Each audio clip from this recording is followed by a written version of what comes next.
Hello everyone! Andito po ako ngayon sa opening ng Direx. Yes, ayan po ang Direx dito sa Japan. Ito po ay pamilihan ng kung ano-ano.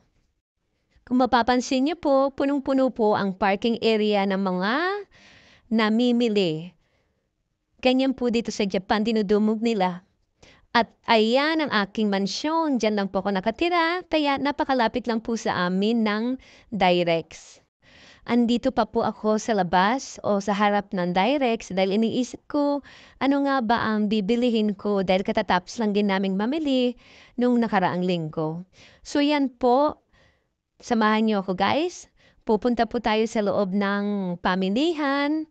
Kaya maglalakad na po tayo doon patungo sa entrance ng Direx. Ayan, medyo maulan lang po talaga. No choice ako dahil gusto ko talaga makita ang loob at maka-avail ng mga murang paninda nila. Ayan.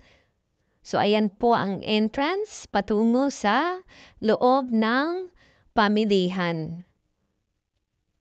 Ipapakita ko rin po sa inyo mamaya ang kaganapan ng aking pamimili sa loob ng Direx. So, sige guys, samahan niyo po ako.